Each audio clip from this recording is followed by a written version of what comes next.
Now that you've had that experience working with Hedman, is there anything that really sticks out to you that maybe something you've picked up from his game or something, a tidbit that stuck with you at this point? There's so many things you can learn from their work ethic to the little details and to the level of detail. You sometimes think, I'm detailed, mm-hmm. and then you see, whoa, there's different levels to that too. Wow. And it's not just once, it's every single night.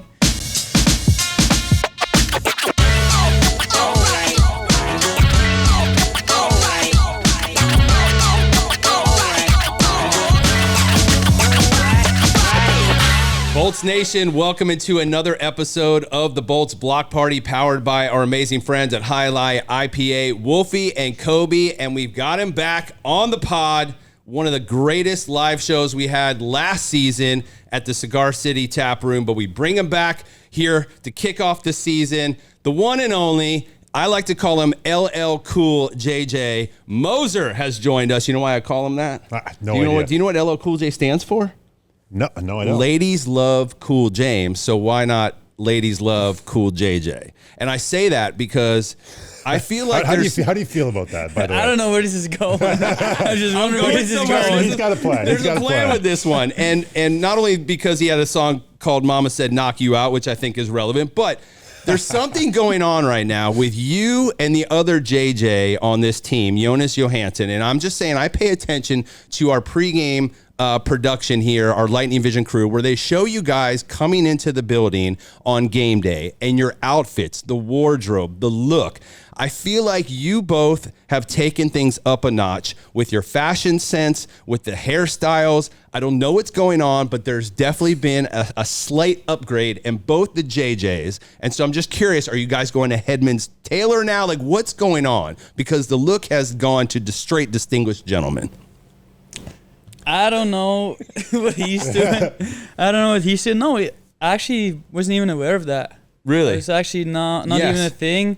I just like to dress nice, and that's what it is. But we haven't talked. I wasn't even aware of that. But I'm just going back because when we had Jonas on the podcast, and I was going back to that whole episode, and you remember he was kind of nervous because this is kind of out of his comfort zone. But just looking at the fashion sense, and I know he was coming off the ice and he's comfortable, but like he especially, like all of a sudden he looks like a supermodel. I don't remember Jonas looking like that. And the hair, I'm like, and the suits, it's just, I noticed that. Not only are we going to beat him on the ice, we're going to be the best looking team ever. That's the motto. Have you upped the watch collection since we had you on? Look at this guy. He just came off the ice. With the watch and on. And then he throws the watch on. Did you have that on? No. Okay, so he puts it on. I actually don't wear it to be on the ice, but you knew you were coming on today. Yeah, I leave it on as long as I can, and first thing coming off the ice, I put it back on. Also, to be fair, mostly for the purpose that I'm not losing it. Right. Because I'm also very good at, I forgot to put on my watch. Where is it? Loves his watches. Have you gotten a few more since the last I gotten a few more over the summer, so it's slowly building.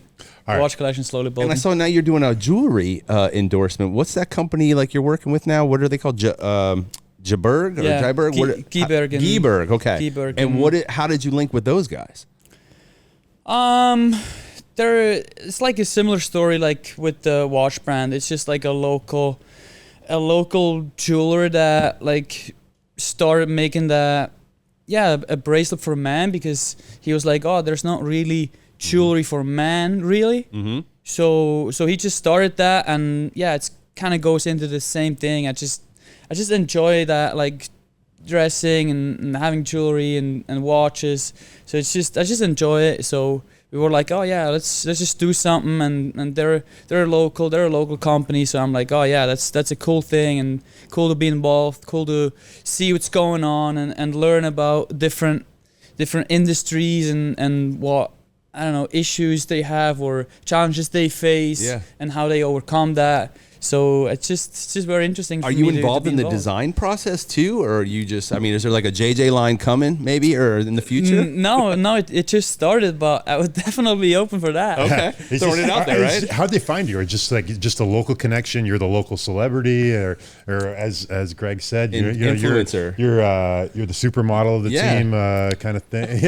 He really has become an influencer. Find you. No, like my hometown is not that big, so you kind of know each other, and then there are obviously like all the bigger companies, they're supporting the hometown team, so you run into them, you know of them, and then you just know them, and then all of a sudden out of nowhere, it gets to that. Actually, a funny story. That's actually a funny story. Now I remember how it actually got into that, because I played final of the World Championships. Yeah. And I got a little bit into a scrum. So a guy like rips the smaller my chains, he rips it off. Okay. So now my chain's broken. So I'm asking my mom, hey, do you know like a goldsmith? That's what it's called? Uh-huh. Yeah, do you know someone that can fix my gold chain? So she says she knew the guy, and he was originally a goldsmith and then got into that jewelry part. So she goes like, yeah, I know that guy, just go to him. And then I went to him to get my chain fixed. And then he tells me about that bracelet and what they're doing, and like kind of we get into that. And then like, oh yeah, hey, that would be cool. And they're like, I'm like, oh, it would be cool to like buy one. And they're like, oh, it would be cool to have you as an ambassador or whatever. And I'm like, oh yeah, perfect fit. And then that's how it started. I just remember that story. It's always That's how cool. it goes. It's conversations. It's like who you know. It's just, you know, in conversation with somebody, and oh my God, by the way, this, and you would be great for that. It's networking. That's all it is. Just out of curiosity, like I don't know a ton about Switzerland. I know we kind of talked a little bit about it. Who are like the celebrities in Switzerland? Do you guys follow like Hollywood celebrities? Are hockey players mega celebrities there? Obviously, everyone knows Roger Federer. Football players, like who do people pay attention to there? Yeah, for sure. Like Roger Federer, tennis is up there. Soccer is up there. Skiers are up there. Yeah. And then the thing is, like in Switzerland, like the culture and the people, they enjoy to be very like down to earth, or very like people are not going up to someone and asking for a picture. Right. Okay. Like that's the how I would describe it. Yeah. They're just like, oh, like I know the guy, but like I'm too shy. I don't want to like Interrupt them. Yeah. interrupt and like be that kind of way. So they're just like looking. So it's not that big of a thing. It's not like, oh, these guys are famous and everyone just takes pictures with them. But then obviously you have so many like famous sports people, like Formula One. They all live in a tax-friendly place in Switzerland or in Monaco, but those people are there too. So it's kind of a lot of different like people. Yeah. Oh yeah. So it looked like you had a pretty remarkable summer. It looked like you visited some pretty exotic places: South Africa, Croatia, Greece. It looked like you were playing in a beach volleyball tournament. Obviously, the Bolts beginnings, we'll get into that. But out of all the places that you visited over the summer, which was your favorite? I know, and there was a lot, That's man. an impossible question. I know. I mean, you probably That's did. illegal question. Doesn't even You did count. amazing stuff in all of them. I mean, but like, what was the creme de la creme for you out of all those trips this summer? If I would have to pick one, because you can't really compare them, but what I would say is what struck me and what stayed with me is going to Split, Croatia, and then the Mykonos In Greece. in Greece. And then you see kind of that fancy lifestyle with the big yachts and like all about money and all about that high society. Yeah. And then 2 days later, I was in the bush in the Kruger National Park in South Africa, which is basically the polar opposite. There's like no money, there's like nothing at It's like all. a tribe. Like, Yeah. Yes. Tribe And there's lifestyle. no cell phone connection, there's nothing. Wow. And like in both places, people were equally as happy with basically all the money in the world and with no money at all. Remarkable. And that was the experience that I took from summer that really stayed with me and struck me. That's Where were pretty you more remarkable. happy? Oh, I was same thing. You're equally as happy, yeah. So Like, are those bucket list things like you just were like, I always wanted to, or you've been planning this for a while, or? well, the first part, Croatia and Greece was just, I like to travel and I like Yeah. to see different places and I like to see different cultures. I'm just very curious nature to see, how life is in different parts, how people are there and how they behave and whatever. And then the Lion track in South Africa actually came with like my performance coach, mental coach, whatever you want to call it. He started going there and he realized for himself it helps him out like a ton to just like slow down and kind of like disconnect from our fast-paced lifestyle. So he's like, hey, I found this cool thing and I think it could really be interesting for you too. Why don't you come and check it out? Yeah. And then I was like instantly finding like a million reasons to like, oh, this is not the good year, I'll do it next year or whatever. Oh, like I don't have time, all the reasons. Yes, of course. Just get primal.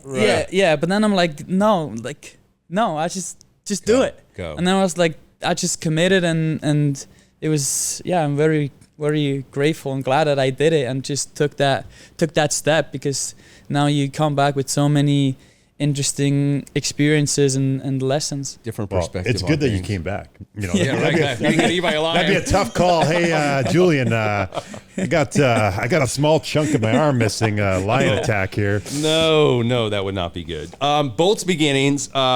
We know that it's coming later this season. We've kind of actually, you know what? Let's tee that up right now for everybody watching the Bolt's Block Party. We actually have a clip of that with you and your sister and your mom. Let's take it back to the Moser household real quick.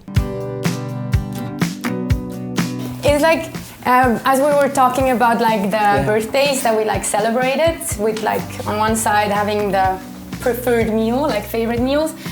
We also had like when we were kids, we got the like birthday crown, which mom made herself. Yeah. So every time it was your birthday, you got the crown, and that was like very fun. Do you want to see it? Do you want to see it? Yeah. Right, follow her. She's in the kitchen. 1, 2, 3, way! And then we put it. She has it locked and loaded in the kitchen, ready to go. Yeah. But I remember that you liked it to wear it. Oh yeah, for sure. Like, how can you not like a birthday crown?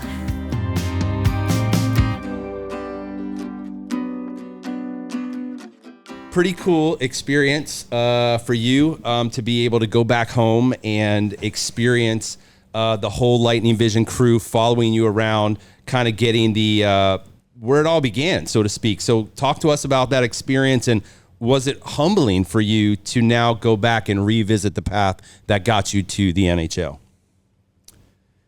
Yeah, it was for sure interesting to go back and see and relive in some kind of way your whole path, and where it started, how it went, and now where we're at. And then also what's interesting is like hearing from different perspectives, Right. like hearing how my parents, my mom experienced it, my sister, my friends, my brother, because it's Coaches.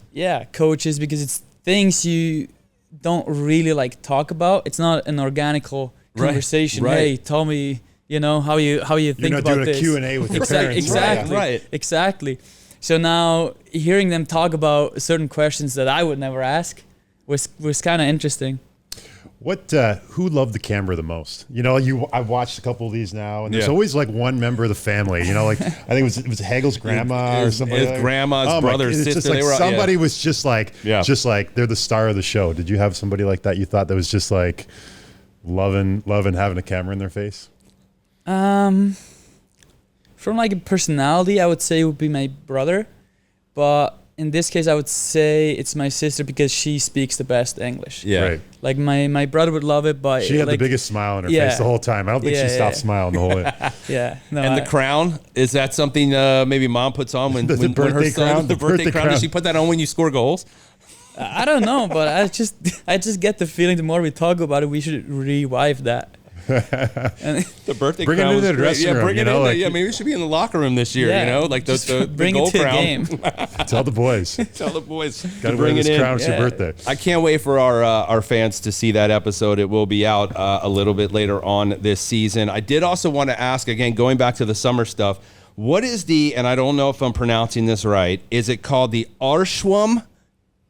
Arschwum. Arschwum. Arschwum. It's a Bernese summer ritual. Explain what that is, and you did it, and you shared it on social media. I like to refer to that, to us Floridians, the only closest thing I could put that to would be tubing up in Weeki Wachee, but you're actually on a tube. You were not on a tube. So explain to us what that is and what you did.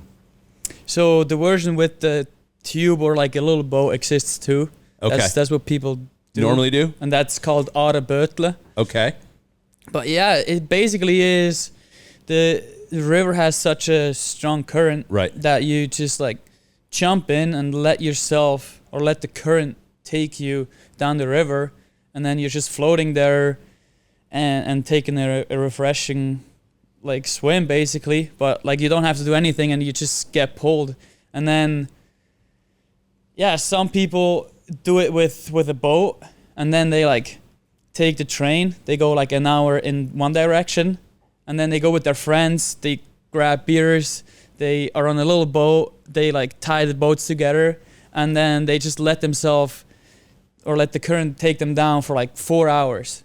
And that's just what they do to be social, to hang out. Go for a float. Yeah, it's We like call it back tubing. home. Yeah. Float. Yeah. Go for a float. Exactly. Put coolers with the The, beers. the most and- important thing is you have Yeah. two boats or two floaters. Right. You know, one with the beer and, Right. and one Yeah. to But- take a break in. And, So- and then some people also like use it to commute. I was gonna say, do to work. people do that What? to like? Yeah. Yeah, because you had a bag. Going to I was work? like, bro, he had a Yeah. waterproof bag. I was like, are his clothes in the waterproof bag? So he's like, this is an easier way for me to commute. Like if you had a way to get from one, part of the river, but your job is all the way down there.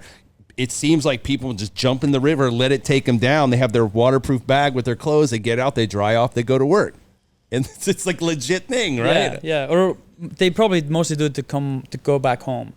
But in the morning they take the train, they go to work, and then Jump in the river to go home. yeah, and then afterwards they just put all their belongings, their clothes, into the waterproof bag. Like seal it up and they just jump and then in. throw the bag in there. You jump after the bag, and then you let yourself float. That's and then brilliant. you have a It's talk with brilliant. your friends. I mean, That- it's refreshing, You have right? a tough day at work and then you just jump in the river and float home. It's pretty awesome. Were there guys surfing in there too? Because it felt like there was a dam at one of the areas, and it looked like guys were just jumping in and surfing too. Yeah, in certain areas they start doing that where they create a wave, and then they just surf on the river. They just jump in, try to get there. They have obviously the thing to hold, Yeah, like a line, right? a line. And then they And let go, then- and then they're just Yeah, and then they're just surfing on that wave from the current of the river.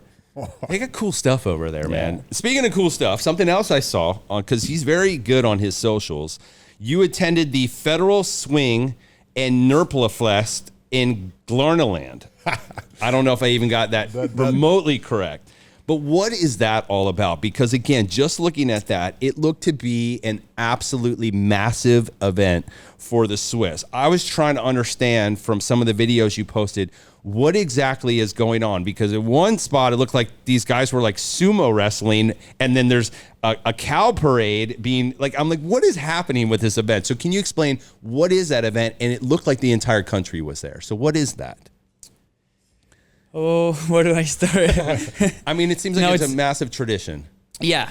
It's a massive tradition. It's basically a form of wrestling where you have certain like specific pants Yep. where you can like hold. You basically hold on the back and then you hold on the side, and then you basically wrestle, and you have to put the other guy on his back. Right. So basically, when both his shoulders and most of his back are on the ground, that's when you lose. And that's just a farmer's tradition, I guess. Okay. Coming from all the way back, and it's just so important in the culture that these guys would exactly be guys that would be like Superstars. superstars. There you go, dude. It would be almost like in India, There's like cricket, and these Right. guys are superstars, Right. but no one outside of India really knows what's going on. Right. So these guys would just be absolute superstars and sign like TV deals and do everything, but they wouldn't even make a lot of money with the actual sport because it's so traditional, and they're like, oh, you shouldn't make money off of that, whatever. And then they have these like media Endorsement deals, Yeah. where they actually can make a living out of it. But yeah, they're just superstars, and then it's just so important in the culture. So then you have a stadium with 50,000 people, Yeah. just sold out, and it's just the culture about it. Because you have 50,000 people, and they sell glass bottles, and no one even thinks, oh, this is going to be dangerous. Because there's just so much respect and so much, hey, you behave. It's part of the culture. There's no one that Respect. tries to, Right. you know. It's a celebration of tradition, and That's yeah. exactly what it is. It looks Exactly. like the whole country Exactly. comes together to watch this event, celebrate, So how many gather. pairs of these pants do you have?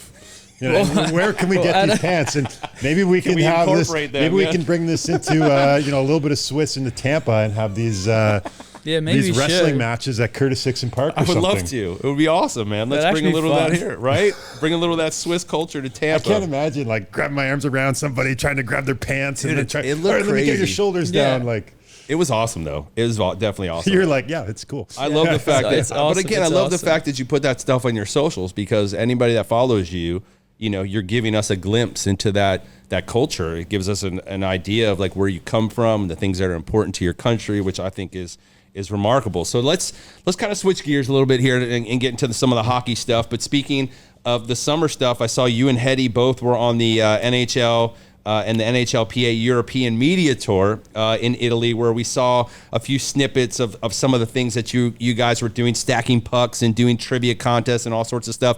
Take us through what a day like that is like for you. I mean, is that like an all-day thing where you're literally going from station to station, interview to interview, and how do they choose you to do that? Is this because you're on the international circuit, because the Olympics are coming? Explain us how that whole thing came to be. I actually don't know exactly how they choose, but they're probably all right. There's a couple of guys that are close to the location where it's at, Right. and then they like ask if you want to do it, and if you're like, oh no, absolutely not, I can't do it, then Yeah. they look for someone else. But yeah, you're like, especially with the Olympics coming up, it's in Milan, it's close to home, so Right. you're like, yeah, why not? So you get there, I think like just the day before, and then you have a dinner there, and then the next day it starts early in the morning at 8 basically. Yeah. And then you just have like 15-minute slots with every kind of media, whatever newspaper or Yeah. whoever wants to ask you anything. Yep. Has like 15 minutes, and then you just go like 15 minutes here, and then knocks on the door, next one. Then you have like lunch break, half an hour, and then you like keep going until 3:30, 4. It depends when you start.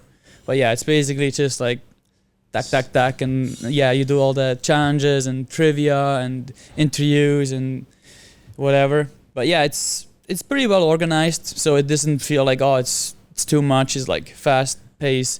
Everyone like gets his Like, things in, yeah. and It's over. I mean, it's a lot. I mean, you guys, that's not your world necessarily. So to be like a whole day in front of cameras and The nice TVs, thing is in the off season. You know, during the season, it's tough to do like Yeah. stuff like that. Like and like interviews like this. Like we are so appreciative because Yeah, you but- guys got so much going on. But JJ, you mentioned the Olympics, Switzerland. Mm-hmm. You know, you guys have been coming on strong on the world stage. I feel like is it your guys' time? You know, are you guys going to medal, or what's the goal for Switzerland coming into Italy here? well, the goal is always to Gold. win. Yeah, baby. Right. That's always the goal. I mean, yeah, we have a good progression. We have had good results the last couple of years internationally, and then Olympics. It's very hard to say because when was the last time we had that? right? been a while. 2014. It's been a while. Two I think. cycles, right? Yeah. Yeah. So, Italy, you're in the Olympic Village. You got a day off. What do you want? Like, what are you looking forward to catching the most? Like, what sport are you like? I want to go watch that. Because you're going to be there, right? So if you can take in some of the sports, Yeah, that's a good question. Not even sure if we're actually close to where all the other sports are. That's a good I point. heard that we're only the arena. All right. Well, let's say Only you were. in- Let's only say in you. Milan. Let's say you got time. If you we can were, go check out any. I would for sure go alpine skiing. Alpine skiing. For sure, alpine skiing, or even like the freestyle, like the snowboard cross. Oh, yeah. The ski cross. But for sure, that's what I would be watching. Skiing, brother. That's his. That's What his if we heritage. expanded it? What if someone's sick? Team Switzerland needs someone to fill in. JJ Moser's got to fill in on any Winter Olympic sport. Oh, love it. Which one might you be able to hold your head above love it. water a little bit? What even are all the Olympic sports? Oh, okay, so you got curling, you've got cross country skiing, you got alpine skiing, ski jump, snowboarding, obviously slalom. There's a ton. I mean, ice skating. I would have to go ski cross. Yeah, I would have to go ski cross. Okay. Yeah, just Have you done that? skiing, but not super fast. But more a little bit with the elbows, Cross-country? maybe. I mean, do you ski? I mean, do you get? I mean, when in obviously you're You're not playing allowed to hockey. ask him that. Yeah, I mean, It's against the contract. to ask if he's gone skiing in his life. Well, during the maybe when you were I little, did ski right? growing up. Growing Okay. up, there you go. I was gonna say, was that big for you? I did ski. Yeah. It's so a you big live there. thing. It's in the culture. It's go got to there. be, right? Yeah. You go with your family. You have skiing vacations. Was it It's Mikey Asamont? Mikey Asamont's like sister, like who a- was a twin also, Right. And she was like a professional skier. Yeah, I do right? recall that. I remember that. Going back to the Olympics, and you were talking about the success. Obviously, you guys won the worlds at the silver at the IIHF. How many of those guys are carrying over to the Olympic team, or is there a correlation there? Obviously, you played on the worlds, and now you're playing for the Olympics. But is there some continuity with the team? Obviously, you haven't selected all the members of the team yet, but do you foresee that a lot of those guys will be playing on the Olympics as well?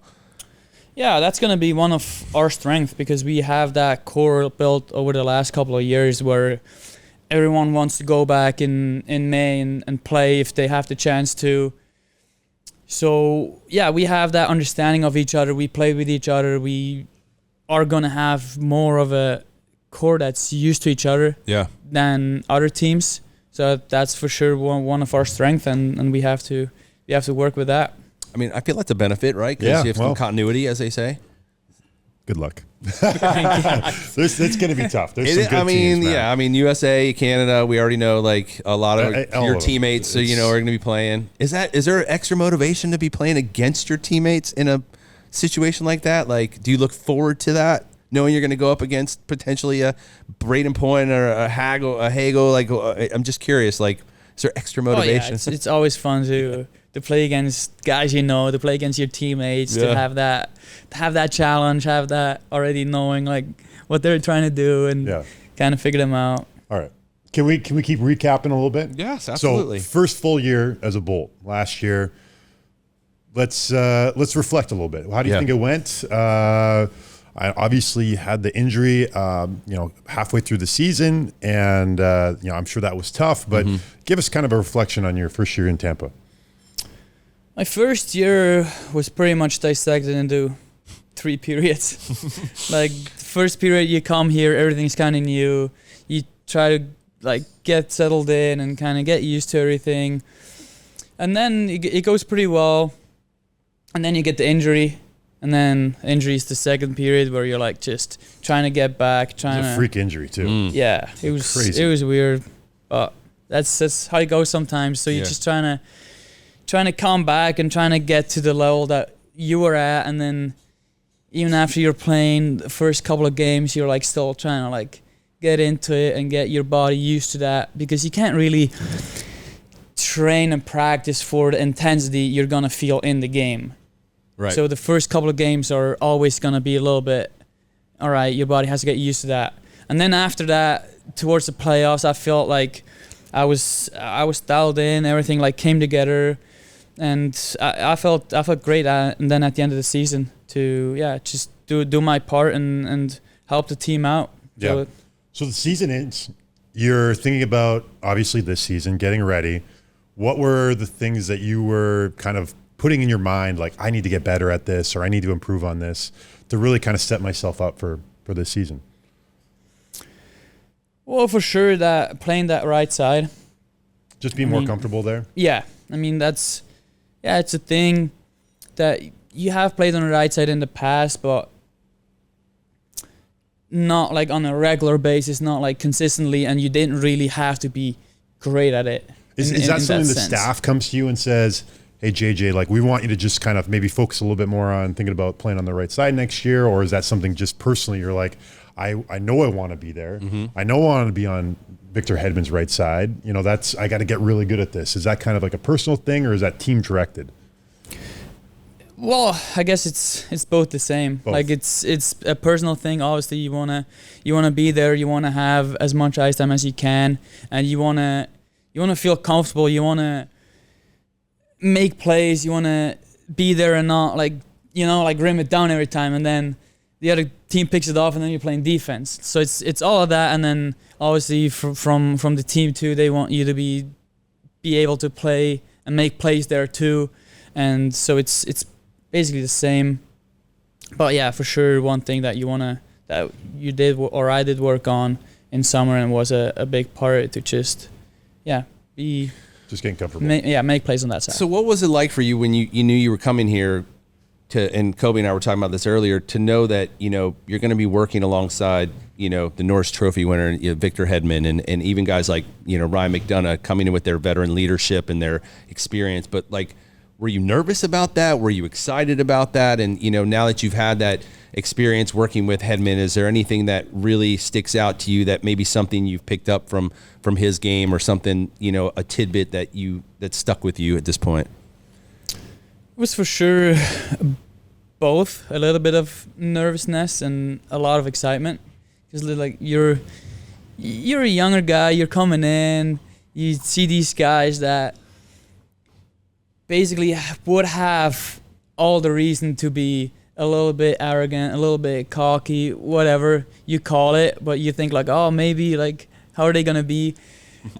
That's the nervousness, right? And then you come in and you're like, you realize you have absolutely zero reason To be that way, yeah. to even be a little bit nervous, because they're the most down to earth. They're just most humble guys, hardworking guys, and just like super respectful. Wanna help you out. Wanna answer your questions, even the stupid questions that you have. So they're just super easy to be around, and then you're like, oh, this is awesome, and there's so many things you can learn from their work ethic to the little details, and to the level of detail. You sometimes think, oh yeah, like I'm detailed, and then you see, whoa, there's different levels to that too. Wow. And it's not just once, it's every single night. And then just seeing that, and then off the ice, like the way he carries himself, the way he talks to people, the way he respects everyone, just things like that. I feel like world-class players, when you play with them, they just make the game easier for you, right? 100%. And that's their thing. You still have to do your part, but they're able to kind of put you in a position to succeed. And especially a great partner on defense, a great partner will just they'll put you in the right spot. Sure. And you just got to make sure then after that you do your thing, right? So it's awesome. I'm excited to see the chemistry that you guys build up, that you guys continue from last year, and you continue this year. Looking forward to it. All right. So it is time, JJ Moser, for the highlight hot takes. These are just, I guess you could say they're just interesting questions we're going to throw at you, and we just want to get your perspective. I'm going to let Kobe start because he had a great one to start today's highlight hot takes. Kobe, shoot it out. Which one was it? It was the first one that you gave me earlier today. The Eurovision one? Yeah. No. So one of the things I found when I was in Europe, this TV show, it's just Eurovision. You're obviously familiar with it. Yeah. It's like the longest running television show. It's like started in 1956. Uh-huh. Every country sends like an artist, they sing a song, and it's like a big thing.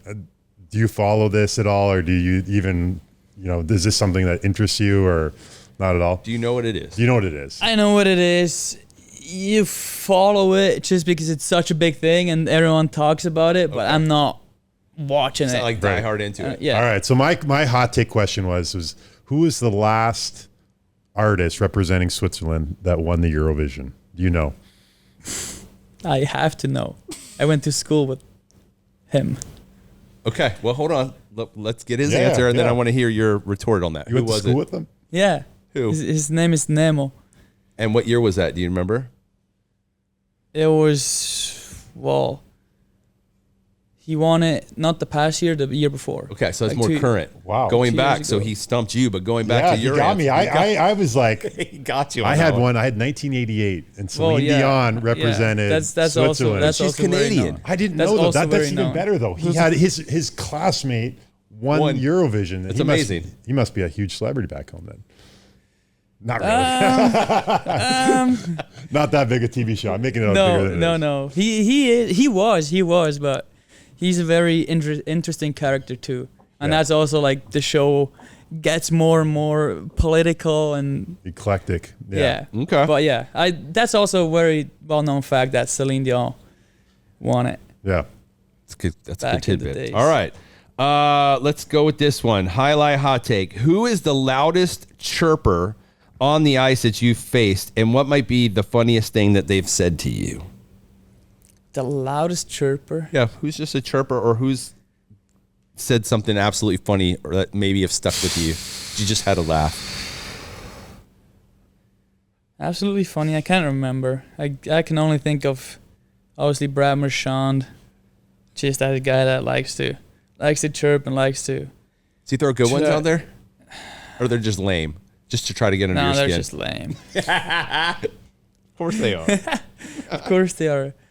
All right, you want to go with yours, or you want to go with mine? I don't even know. I'm trying to think of my best Brad Marchand, like him chirping me, but can't it was think like it was always something about my nose, and I'd be like, dude, look at your nose. Like seriously, the guy with maybe the only guy in the league with a bigger nose than me is chirping me about my nose. I'm just like, come on. All right, I'll finish it out here tonight.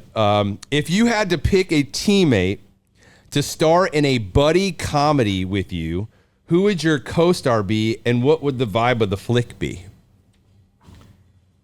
So a comedy movie, who would be your co-star teammate? Who would be my co-star? It would probably be Lilleberg. Okay. And what would the movie be about? And the movie would be about all the things, all the insider American jokes that Lily and I are just looking at each other and asking like, "What's going on?" Is he funny? We haven't Yeah. really talked to Lily. No, that we much. haven't got Lily on yet. I No. think he's kind of a shy one. Yeah, he is. He's low key funny. Okay. He's still trying to get into the English language. Okay. But he is low key funny. But yeah, we wait, would dude. just that would be the movie. We would just be sitting there, all the American insider jokes, and we would be like, What? "What's going on?" Just looking lost and having no idea. You like his little American accent I there? like that. I like that. That was awesome. All right, listen, we're out of time, JJ, but thank you again for sitting down with Kobe and I to kind of get the lowdown on where things are going, and we wish you Always nothing fun. but success. Always it's a great interview. It's always good to have you on. Our fans love you. Like I said, LL Cool JJ. If you want to use that one, please do. But thank you to our friends at Highlight for powering another awesome episode of the Bolts Block Party. Wolfie, Kobe, we will catch you guys next week.